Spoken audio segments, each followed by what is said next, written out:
We start tonight in a weather alert. Rain is moving in overnight, and some places that rain could turn to some snow.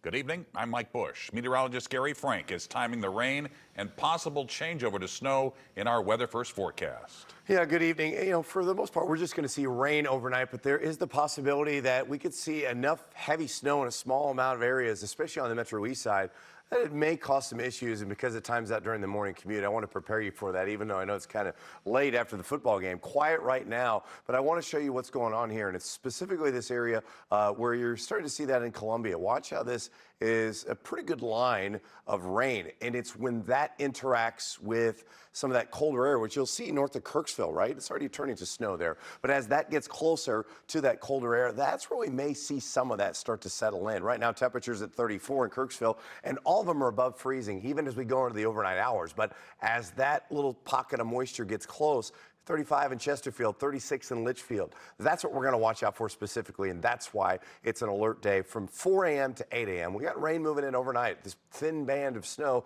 may overcome that warm surface, and this is where the snowfall rates kind of cool down the ground. It accumulates. You drive on it. We've got a lot of people there, but for the most part, this is mainly rain. We got isolated issues on the way. So as we see that rain settle in, 36 degrees tonight, mostly above freezing, but we'll go into that a little bit more and also talk about what's in store for us the rest of the week. We're following a developing story out of Ofallon, Missouri. One man is dead after police say he fired shots outside City Hall. 5 on your side's Annie Krall is back from Ofallon, where she talked with police. Annie. Well, exactly, Mike. Investigators will not say if the man died from police gunfire or of a self-inflicted wound. We do know that police responded to reports of a man firing shots at the clock tower outside City Hall before pursuing him to a nearby neighborhood. On a Sunday in the middle of Ofallon, police recognized the potentially dangerous situation, which could have been much worse. Report was that a subject was shooting at the clock tower. A vehicle description was given out. Our officers located that vehicle. Initiated a pursuit when it failed to yield. Pursuit continued into county venue here at Spring Court, where an officer-involved shooting occurred. On Sunday, this is where the police pursuit ended. Spring Court in the subdivision of Royal Oaks. These houses with Christmas lights up are just off Highway P. It is a quiet area, but obviously you always have to be aware. Especially considering you can still see the bullet holes hours later in the face of the clock tower at City Hall. Due to the active investigation, police have yet to confirm what time this all happened on Sunday and whether the suspect shot at the Ofallon police officers who pursued him. However, no officers were injured. The St. Charles County Critical Incident Team has been activated and will be taking the investigation from here, though the Ofallon officers were the ones initially involved.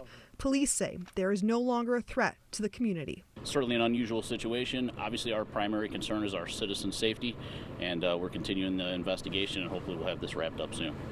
Now, as this is an active investigation led by the St. Charles County, police are still trying to figure out why the man was firing shots at the clock tower and why he drove to that subdivision in particular. Mike? Annie, thanks. Also developing tonight, another death has been reported at the City Justice Center in downtown St. Louis. A jail officer found the inmate unconscious in his cell around 6 this morning. He was taken to a hospital where he was pronounced dead. Officials are calling it an apparent suicide. It's the 4th death in 4 months at the CJC and the 14th since 2020. It comes just days after Reverend Darrell Gray, who chairs a community oversight board, toured the jail and left with more questions. 750 detainees are there, then 750 families. That's hundreds of people, thousands of people. 750 families deserve to know, as Alderman Rashina Aldridge said, that the CJC is not a death chamber. And that's all we want. We want transparency. Medical provider for the jail took over on Friday. The mayor's office says it's working to provide more mental health care at the CJC. Right now, homicide detectives are investigating a deadly shooting on Interstate 55 just south of downtown. Officers found a man shot inside a silver Toyota in the southbound lanes near 7th Street. Police have not yet released the man's identity or details on what led to this shooting. Tonight, St. Louis police are looking for the thieves who stole from firefighters. Cars were ransacked early this morning outside a firehouse near Donovan and Chippewa in South City. Those cars belonged to 3 firefighters who were out responding to an emergency. According to the fire department, this is the 4th time in 4 months thieves have stolen from firefighters' cars.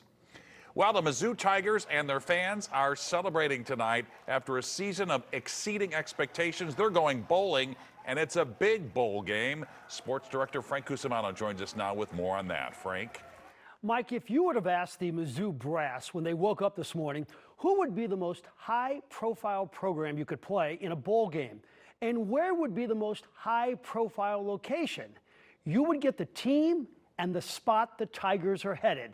On December 29th in Arlington, Texas, in Jerry Jones Stadium, Mizzou will face Ohio State in the Cotton Bowl. How does it get better? The answer, it doesn't. The quarterback says this is a reward to the loyal seniors. This is everything. This is why they come back. This is why they stayed for one more year. And it paid off. You know, all those seniors that came back, you know, made the decision, hey, you know, let's give this thing one more chance. That's not how we want to go out with our career at Mizzou. You know, it's paying off, and we got one more opportunity at it. There are reports tonight that 90% of the Mizzou ticket allotment for the Cotton Bowl has already been sold. And reports are the Buckeyes could have quite a few players opt out of this bowl game. Stay tuned. Thanks. Well, just hours from now, Metrolink will roll out some big changes to its operations. Starting tomorrow, 2-car trains will operate on the red and blue lines on weekdays. Then, after 8 p.m. and weekends, riders will only be allowed to board the front train car. The goal is to reduce crime in the back cars. The changes come after complaints from Metro's single-car pilot program. It's back to business as usual. You know, when you're riding during rush hour and we need that extra space, it'll be there. So you don't have to worry about not being able to get on. So I think it will free our customers up to enjoy our services as they did in the past. Metro will open the back cars on evenings and weekends when there are more riders due to large events. After a 7-year hiatus, Nellys Black and White Ball is back. Proceeds this year are going to the Make-A-Wish Foundation and to scholarships for Harris Stowe State University. 5 on your side's Laura Barczewski talked with the man of the hour about changing lives of St. Louis families. It's a star-studded party with a purpose. Nellys' 11th Black and White Ball took over the Four Seasons Hotel for a good cause. Make-A-Wish is the best.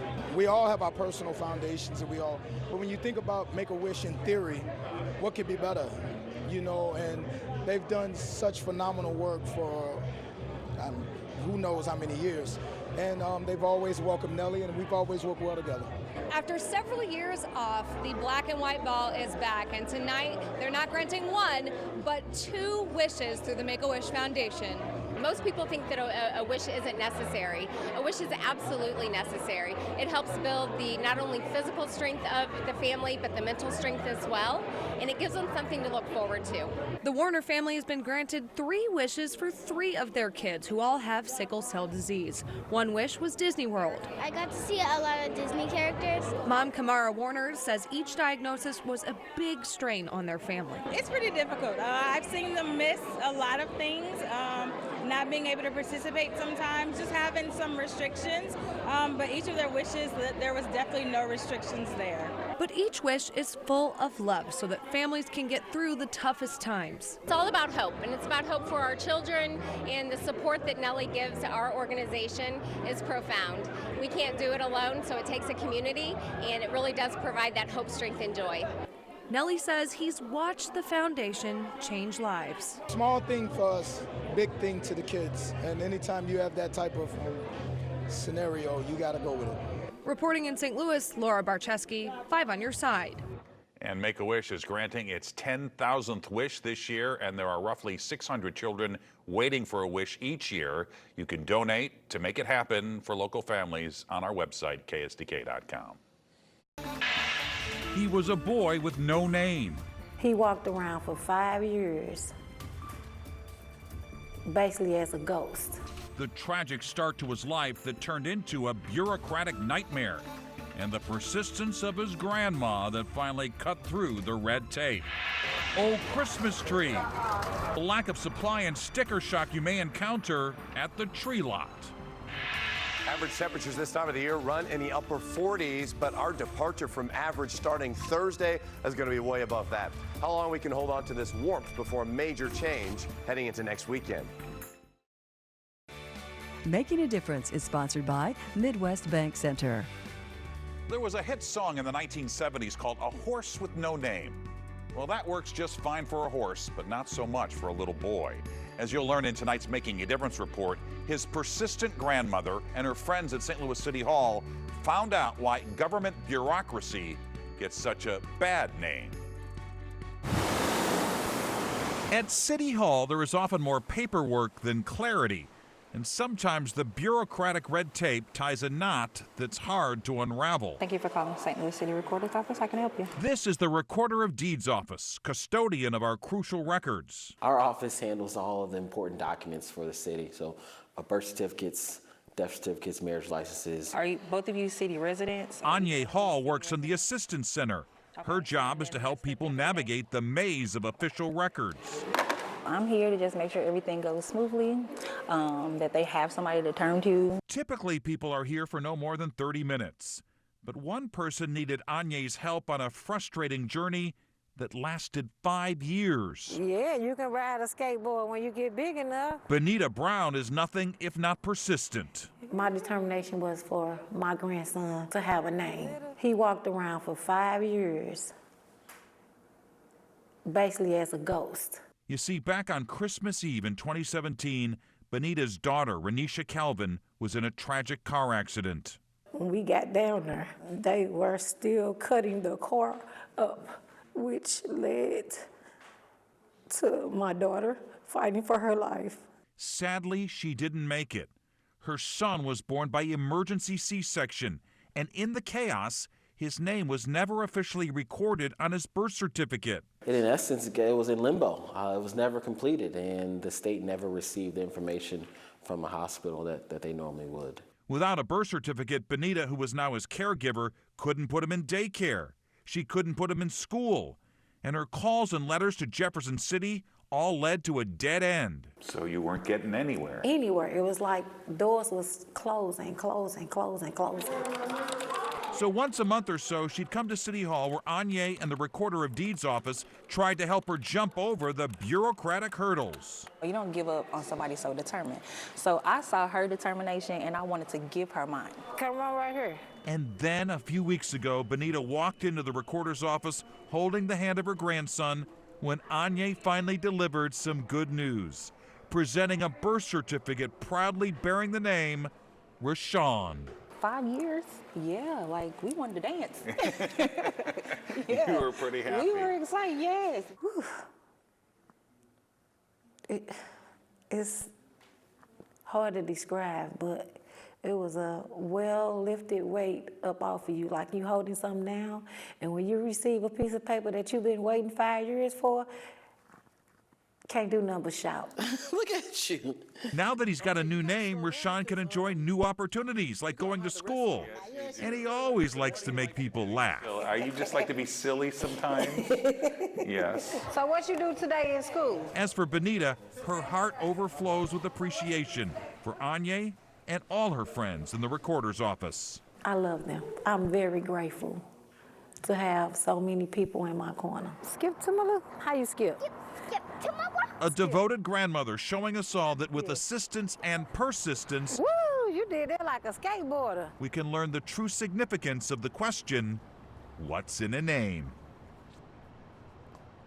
And Benita wanted to make sure I emphasize that her issues were with the state government, not city government. A reminder, if you know an inspiring person or someone making a difference, let me know by email at mbush@ksdk.com. This morning, hundreds of people came out to the Brentwood Home Depot, not for home repairs, but to prepare for Hanukkah. The event was organized by the Chabad of Greater St. Louis. Kids donned hard hats to make their own menorahs and dreidels. A rabbi there today says family events like this help honor Jewish culture. Our approach is to increase the Jewish pride, especially at a time like this. This is the best antidote to all the haters out there. Hanukkah starts Thursday at nightfall. Meteorologist Gary Frank joins us now with a weather alert and a chance of snow in the morning for some people. Yeah, for some people, right? And it's all part of the system moving in, predominantly rain, but just because of the timing of this, we want to prepare you for it because just the opportunity to see a few flakes of snow and some of these snowfall rates really pick up and overcome the fact that it's not below freezing. That's what I don't want to hammer that point on. Let's get to that point right now. It's quiet outside. Temperatures are well above freezing right now. There's no doubt about that. You can go outside. It's 41 degrees, so no problems there. And we know we're going to get colder overnight. We got to 54 today, but locally there are some numbers that are a little cooler, like Edwardsville, Mascoutah, even 35 degrees. But throughout the state, this is where this slow-moving system is working its way in. Not one of those temperatures is below freezing. So how can we get snow when it's not below freezing? Let's show you how that works because there is some cold air that's kind of settling in. And it's this right here, this finger here, you'll start to see where they've got some pretty good rainfall rates right now in Columbia and Moberly, and then that cold air settling in. And that's what I want to circle. It's this area specifically as that gets closer to us and interacts with not only the first part of the morning where it's the coldest and that colder air, that's where we may see that transition. That's the band that's going to overcome a warm pavement surface and temperatures above freezing. You know those times where it snows so hard, even the pavement surface, you know, all of a sudden it sticks, and then about 30 minutes to an hour later, it's all melted again? That's the type of snow that we're going to get, maybe a very small area. So for the most part, this is all rain. Notice our temperature staying above 32 and mostly above 34, but that's the area that I want to look at. And most of this is going to be on the Metro East side where that colder air really starts to filter in. A lot of us on the Missouri side, you're just dealing with any sort of rain. So as that rain moves in overnight, temperatures mainly above freezing. We got through that part, but it's that thin band of snow that may overcome that warm ground. And if it falls during the morning time frame, like in Jerseyville, like in Alton, really anywhere in the Metro East, even in Troy, that's where I think that this may occur. And we'll watch that and check in with Anthony and Paul, of course, for updates. But really the next 12 hours, you'll start to see temperatures still above freezing, but maybe a few spots where flakes are mixing in could cause some issues or delays for the first part, simply because of the commute. Then it dries out the rest of the day, no problem. The snow, if it falls, it's gone. And our next little system is some light rain. Now, down the road, though, it's going to be much, much warmer, and we're going to see a pretty good amount of rainfall as we head into next weekend, but not before our temperatures are close to 60 degrees, if not exceeding it. So showers, a few flakes early, and then an early rain chance on Wednesday, back in the low to mid 60s, and then low 40s for Sunday and Monday. That's when it's cooler again after those 60s on the way. We're on the move, taking a look at the traffic in Wentzville, where there's lots of attention and slowdowns near I-70 and 6440. It's a mess for drivers. Kendra Hammock says her #1 traffic issue is the new roundabout in Wentzville, and everything about the highway there at 40 and 70 is a mess. Same with Wendy Kelling. She told me she gets delayed in Wentzville at 70 through St. Charles. Mary Beth says Highway 70 in St. Charles is a constant construction mess. Soon, there could be even more delays to deal with. 2 new highway projects are being added to the overall work in this area of St. Charles County. I asked MoDOT Chief Engineer Andy Turk what's behind all this. What happened earlier this spring with the governor's push for I-70 funding, and then the General Assembly also pushing for that as well. So we got a pretty big influx of funding for I-70. Stressed out motorists are asking, what's the plan where 6440 meets I-70? The bottleneck project and the funding for the big interchange, that would all be wrapped up into a really large project on I-70. So it'll probably be the largest project that we ever award in MoDOT history. What kind of specific improvements are we talking about? Adding lanes and capacity and corrections and things like that. Just kind of basically just updating everything. If you're driving these highways, patience and planning are key. And know that this trouble is due to be temporary. Paul Cook, 5 on your side. Finding a Christmas tree may be a little harder this year, where you can find one and make it last longer. Some families may face some trouble when searching for that perfect Christmas tree this year. Many tree farms around the U.S. are facing a shortage due to recession, wildfires, and drought, and that's driving the price up. However, Sullivan Farms here in St. Louis, they say they have plenty of trees and are able to absorb some of those higher costs. I think it comes down to relationships. We've been doing this, like I mentioned, over 30 years now, so we have a lot of suppliers we deal with. They usually get our orders ahead of time. This year has been pretty good, but as far as the supply chain is concerned, we have not had major issues getting trees. It's better to get a tree sooner than later. All 5 Sullivan Farms locations will be open, we're told, until Christmas Eve. And if you're planning on getting a tree this year, here's a few ways you can keep your spruce spruced up. Before putting it into the stand, cut about 1 inch off the bottom to help it absorb water. Then make sure you give it enough water. Some varieties need 1 gallon or more a day. Also use warm water to loosen the sap at the base. Finally, keep your tree away from heat sources like air vents that blow hot air directly onto the tree. Well, it was the Chiefs versus the Packers on the field at Lambeau tonight, but all eyes were on who were the people in the stands. 5 on Your Side has teamed up with the Foster and Adoptive Care Coalition for the Little Wishes campaign. With 17 days to go, we still have more than 2,300 wishes left to grant.